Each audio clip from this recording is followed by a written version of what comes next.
ArcheAge is a game that was played by thousands on release and it has so much potential, but it was destroyed by pay to win and completely abandoned by thousands of those players.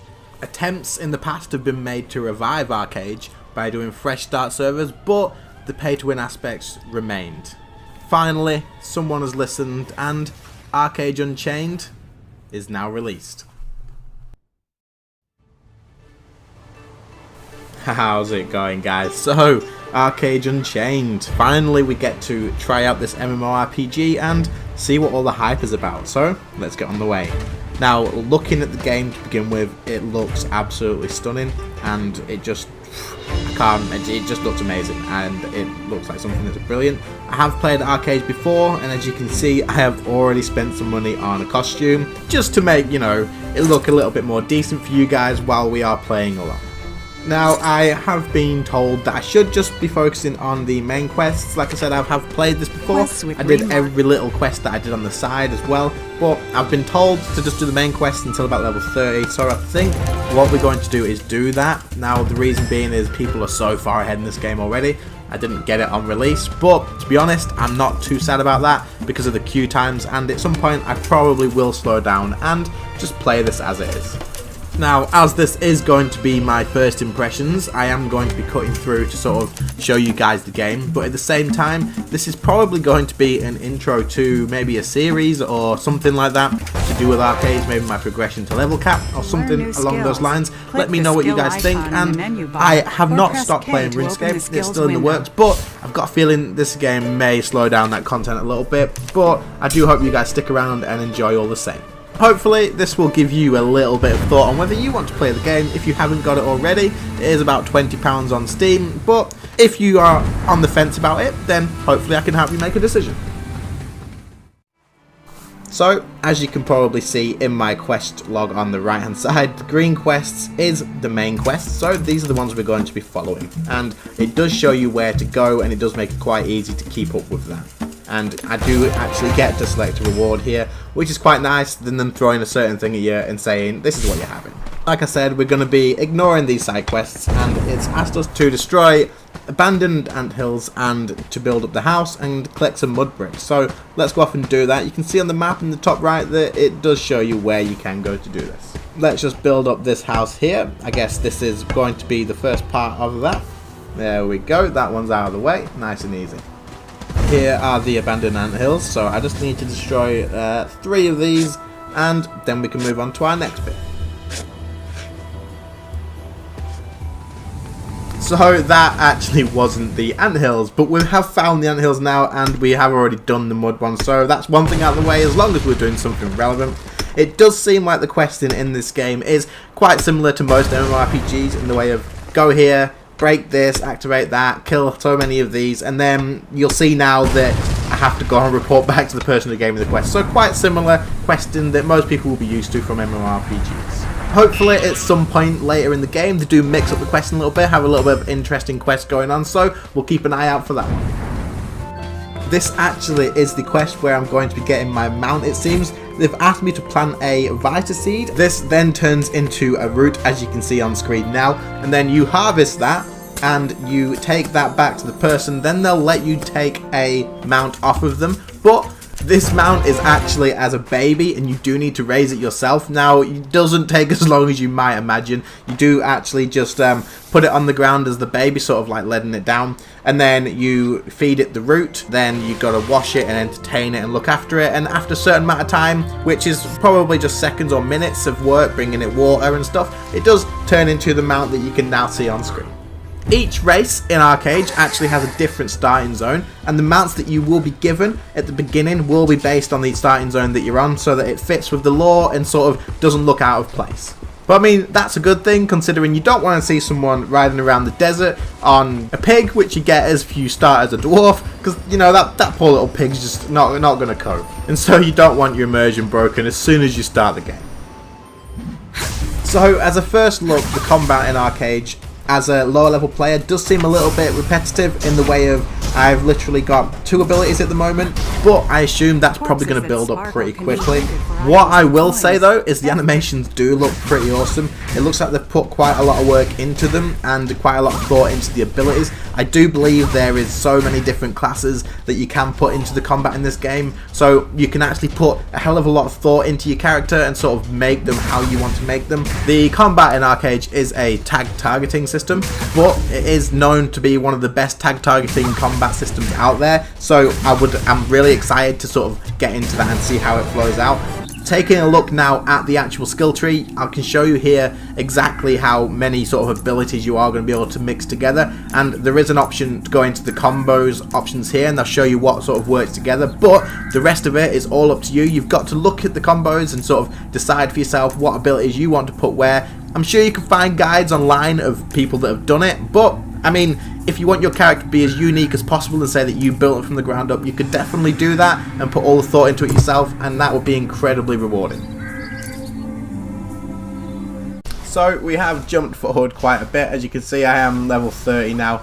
All I have really done is follow the main story quest, get the other side quests like the glider and stuff, but I figured that there wasn't much point in me showing you every step of the way, and obviously I've just talked about combat, you might as well see what it's like at a higher level. So looking at it, it is a hell of a lot different. As you can see, I now have a hell of a lot more abilities, and they all sort of do combos together. You can see that there is a lot more going on, and it does look a hell of a lot better, and it feels quite fluid, and I don't find that I'm sort of stood around rooted in ground when I'm casting abilities. There's a couple of channeled ones, but not too many.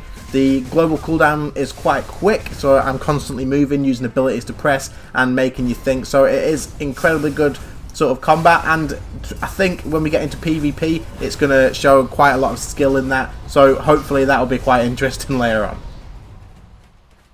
So one thing that did bug me as I was leveling up was seeing in the bottom left corner where my labour is. That was always uncapped, and all I could see in the side chat was people going on about how don't leave your labour capped, always spend it, because labour's your money and you need to make sure that it's not just wasting away. You want to have that freed up so that it does sort of accumulate over time, whereas if it's on the cap then you're just wasting it completely. So I was there stressing the whole way up through to level 30, how am I going to spend this? I couldn't think of any way to do it other than chopping down an odd tree or picking a flower or something, and I just sort of thought I don't really know what I'm doing. But once you get to level 30, all I'll say to you guys is don't stress about it too much if you do sort of get the same idea as me. Once you get to level 30 you can waste away your labour pretty quick on your farm and fishing and things like that, but the way to spend your labour is going to be on all the processings in this game. So for example, gathering stuff like fishing and digging up trees, cutting trees down and getting all like your flowers and stuff for potions, and that all costs labour as well.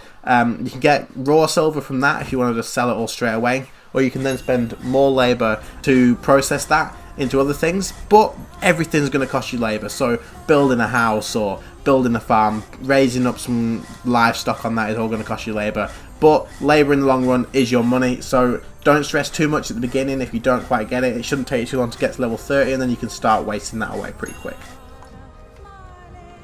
So speaking of the farms, once you do get to at level 30 you can come and start this quest here. You can see with the leaf above the head, and this is the Blue Salt Brotherhood. If you follow this quest line you do end up getting your first deed for your player owned farm. This will allow you to spend some labour on that. Making tax certificates is probably the quickest way to drain labour, and also once you've done that you can pay your taxes on the farm and plant down some stuff like seeds to grow some crops or put down some livestock, and then they'll grow up. You can get eggs from chickens for example, or get wool from sheep, or you can slaughter them if that's the way that you're inclined, and you can get some meat, cook some dinner, and you know, you're good to go.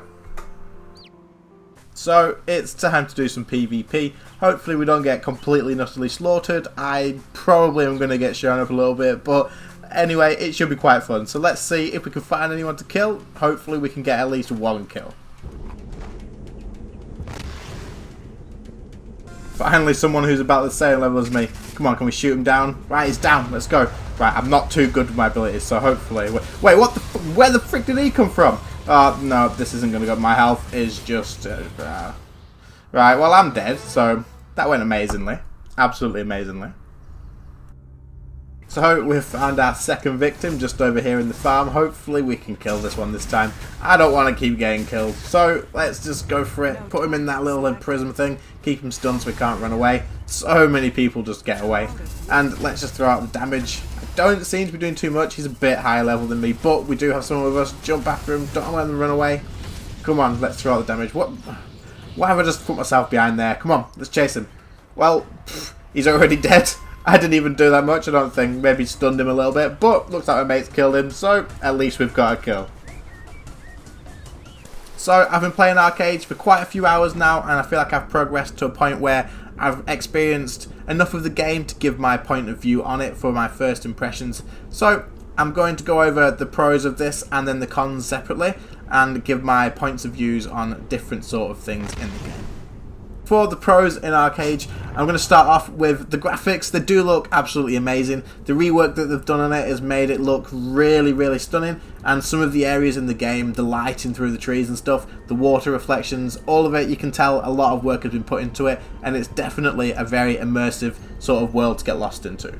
The combat is very fast paced and a lot of time has been put into this. It is tab targeting, but it's definitely probably the best tab targeting combat that I've ever played in an MMO. And they've put so much effort into it, and it's all sort of fluid. There's not really much time that you stood rooted to the ground. You can move around. There's a lot of mobility skills that will get you to your enemy fighting, and all the animations that they've put into the game are absolutely amazing. It makes you feel like you've got a lot of power on your character once you've finally unlocked some abilities, and it just feels very rewarding when you finally get a kill on someone in PvP.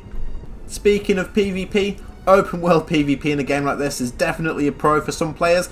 It could probably fall under the cons list as well, but being a pro for myself, I love being able to go around and find someone from the enemy faction and just have a good go at them, see if you can take them out and see if you can absolutely destroy them, or, you know, in my case, getting destroyed myself. But it adds a lot of fun to the game, especially if you're in an area where there's a lot of war going on and you've got to avoid all the enemy players to do your quests.